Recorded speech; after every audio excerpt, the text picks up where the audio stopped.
उमरिया जिले के प्रतिष्ठित नाट्य संस्था संदेश नाट्य मंच अपने सफर के 30वें साल में प्रवेश करने जा रही है। खास बात यह है कि इस उपलब्धि का जश्न मनाने के लिए मुंबई की चकाचौंध छोड़कर एनएसडी पास आउट और फिल्म होम बाउंड फेम अभिनेता पंकज दुबे खुद अपनी माटी उमरिया पहुंचे। पंकज दुबे ने ऐलान किया कि यह पूरा साल उमरिया में नाटकों और कला के नाम रहेगा। उमरिया की फिजाओं में कला और संस्कृति की महक हमेशा से रही है, लेकिन अब यह महक देश दुनिया तक फैलने वाली है। 1 मार्च 1997 से शुरू हुई संदेश नाट्य मंच संस्था आगामी 1 मार्च 2026 को अपने 30वें वर्ष में कदम रखने जा रही है। इसी सिलसिले में national school of drama NSD के छात्र और हाल ही में ऑस्कर तक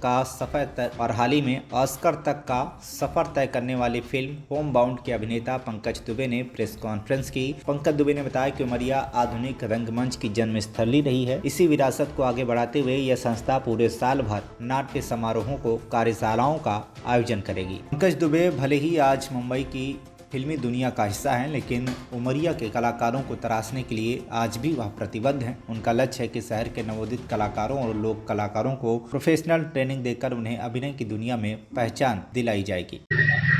मैं उमरिया का हूँ, यहीं पैदा हुआ पला बढ़ा, नाटक कर रहा हूँ। मुझे नाटक करते 40 साल हो गए। मेरी यहाँ की जो संस्था है वो अपने 30वें साल में प्रवेश कर रही है 1 मार्च 2026 को। इस उपलक्ष्य में अगले 1 मार्च 27 तक लगातार यहाँ नाट्य गतिविधियाँ होंगी, नाट्य समारोह होंगे और उमरिया में संदेश नाट्य मंच ने राष्ट्रीय स्तर के नाट्य समारोह किए हैं, लगातार कर रही है, आगे भी करेगी।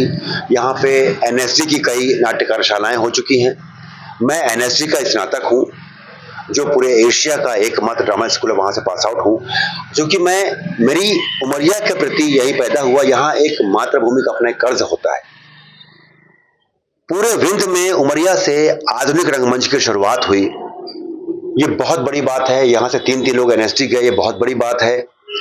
मैं जब तक जीवित हूं उमरिया के रंगमंच को लेकर मैं लगातार काम करता रहूंगा और ये उम्मीद करता हूं कि आने वाली पीढ़ी भी इस बात के इस मर्म को समझेगी और वो अपनी इस थाती को, इस जो विरासत है, इसको संभालेगी। तो कम से कम आर्ट एंड कल्चर में उमरिया का एक नाम रहा है, वो हमेशा जिंदा रहा है। मैं तकलीफ जहां पे होती है वो ये सब है कि पिछले 32-35 सालों से मैं लगातार संघर्ष कर रहा हूं कि उमरिया में छोटा सा आधुनिक थिएटर हॉल बन जाए, जहां पे हम अपनी नाटकीय गतिविधियों को और उमरिया के जो अन्य सांस्कृतिक कार्यक्रम है वहां पे संपन्न हो सके। पर थिएटर हॉल ना होने की वजह से हमारे बहुत से कार्यक्रम नहीं हो पाते और नई पीढ़ी आ ही नहीं पाती। कोई जगह ही नहीं है, कहाँ क्या करेंगे आप, कब तक ऐसे भाई, बारिश के 4 महीने आप काम ही नहीं कर पाते हैं। तो मैं लगातार जो कागजी कार्रवाई है नीचे से लेके ऊपर तक लगातार कर रहा हूं। जो मंत्री जी हैं उनसे मिला, जब माननीय शिवराज जी आए थे उनसे मिला, उनसे बातचीत की।